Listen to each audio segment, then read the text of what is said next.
2万パスカルの最強吸引力、伸縮式サイドブラシとモップパッドが4センチ伸びて際までしっかり清掃、モップだけじゃなくてステーションも自動洗浄。どうもこんにちは、まみよしです。家電3種の神器といえばドラム式洗濯機、食洗機、ロボット掃除機なんですけども、今回はドリーミーから出た最新のロボット掃除機、ドリーミー L10S ウルトラジェン3を紹介していきます。どんな特徴があるのか早速チェックしていきましょう。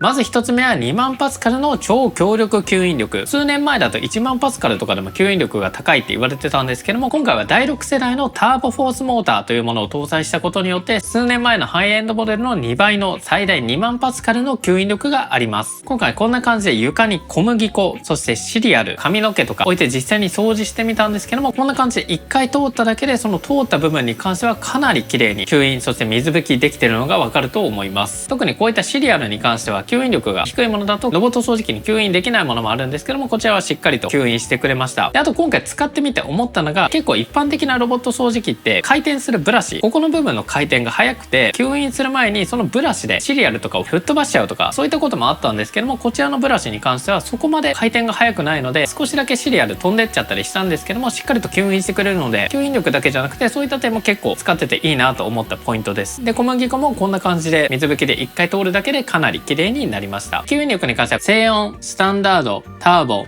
マックスプラスの5段階で調整することができます。シリアルとかこぼした時は強力にしてあげて、夜とか朝は静音で掃除するっていう使い方をすることができます。続いて2つ目はサイドブラシ、モップが伸びること。ロボット掃除機って床は綺麗になるんだけど、床の隅の方だったり障害物の際はゴミが残っちゃうっていう問題があるんですけども、このロボット掃除機は物の隅とか矢の隅を認識すると、サイドブラシが伸びることによってしっかりと隅までブラシでゴミをかき出して吸引することができます。コーナーカバー率は 100%、壁際0ミリを実現してくれています。で、もちろんブラシだけじゃなくてモップパッドもモップエクステンドロボスイングテクノロジーっていう機能があって、モップが最大4センチ飛び出すことによってエッジカバー率 99%、こびりついた汚れもしっかりと端の汚れまで床を拭いて落としてくれます。多分このブラシとかが出てこないロボット掃除機とかを使ってる人に関しては、部屋の隅にね、こうホコリがイチョウの葉みたいな感じで溜まってる人多いと思うんですけど、そういったのもこのロボット掃除機を使うことによってなくなります。ちなみに障害物検知に関してもかなり優秀で、こんな感じでしっかり椅子とか小さいブロックも避けてくれるし、段差も認識するので玄関に落ちちゃうとか階段から落ちちゃうっていう心配もありません。で、まだまだ他にもあって、全自動ベースステーションについて、ここもこれ嬉しいなっていうポイントが結構あります。まずね、ロボット掃除機で掃除が終わった後、ベースステーションに帰ってくるんですけども、そこからまずは20個の高温スプレーノズルでモップを洗ってくれます。こちらは A スクリーンドライボードというものを搭載してて、20個の高温スプレーノズルでモップを洗浄している間に汚水を素早く排出することによって、ステーションに汚れが残留するのを最小限に抑えて、長期間手動でブラシとかで掃除する必要っていうのがなくなってます。そうしたらモップは綺麗になってるんですけど、もうビチャビチャになってるので、温風でしっかりとモップを乾燥してくれます。結構冷風乾燥っていうものもあるんですけども、温風乾燥じゃないと部屋の中が生乾き臭になってくるので、この温風乾燥っていうのはめちゃめちゃ大事な機能になっています。カビとかの対策にもなります。で、あとはロボット掃除機の中に吸い込んだゴミに関しては、ステーションの中にある紙パックに自動的に吸引してくれます。こちら最大100日分紙パック買えなくてもいいんですけど、特に日本の家は海外と比べて結構狭めなので、最大100日分って言ってももうちょいいけると思います。で、最後に嬉しいのが、次の清掃用に洗剤を自動的に補充してくれます。今回のロボット掃除機に関しては、ステーションの中に専用の洗剤を入れるところがあって、清掃に洗剤を使ってくれることによって床も綺麗になるし、モップも綺麗になるし、水のタンクに洗剤を入れるロボット掃除機っていうのは結構あるんですけども、このステーションに専用の洗剤ボックスがあるロボット掃除機っていうのはなかなかないので、ここが結構大きな魅力になっています。ちなみに水タンクは浄水が 4.5 リットル、汚水タンクは4リットルの大容量になっているので、週1回水を入れ替えるだけで OK です。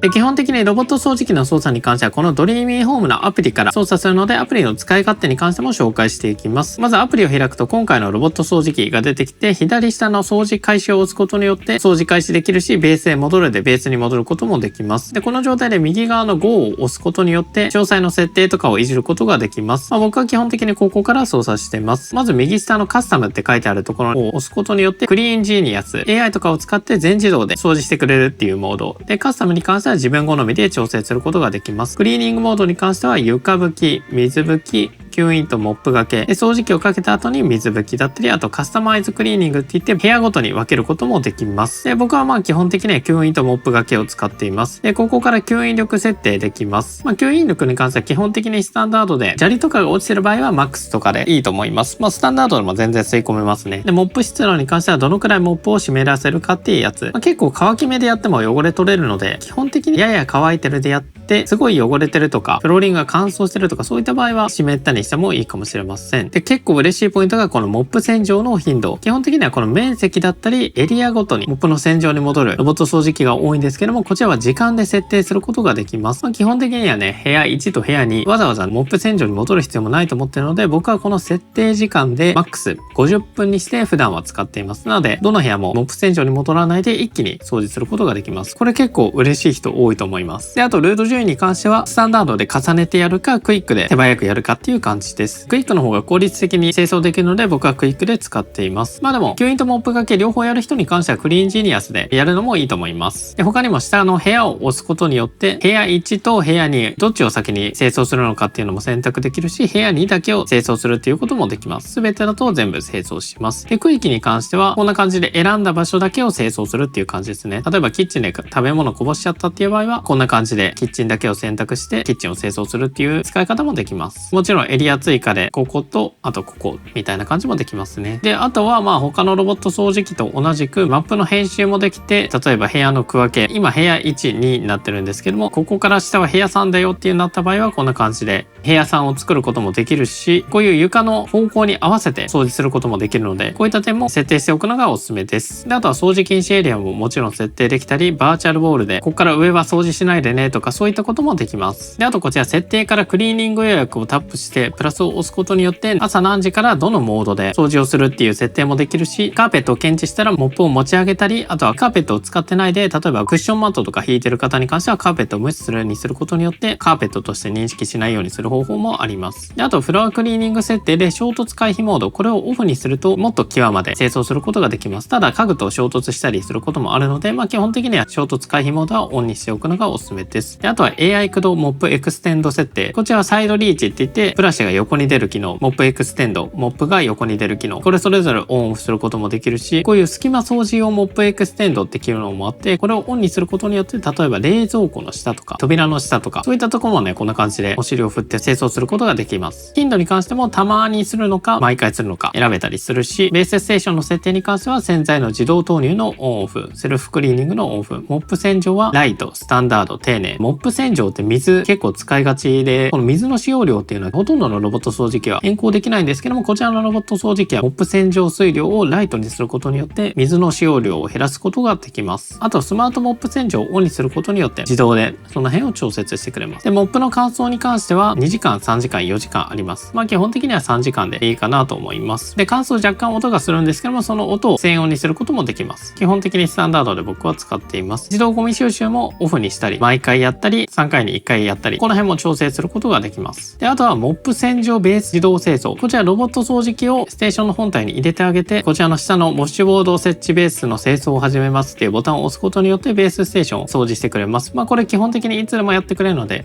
手動でも掃除できるよっていう感じです。あとは細かい機能だったり、マターって言って最新のスマートホーム規格にも対応してたり、あとチャイルドロック、ロボット掃除機本体のボタンを押して起動しないようにすることもできたり、そういった細かい設定もできます。このアプリ自体本当に図解とかもあったり、説明も丁寧でかなり使いやすくなってるので、特にこれどうすればいいんだろうみたいな、そういったこともないと思います。かなり使いやすいです。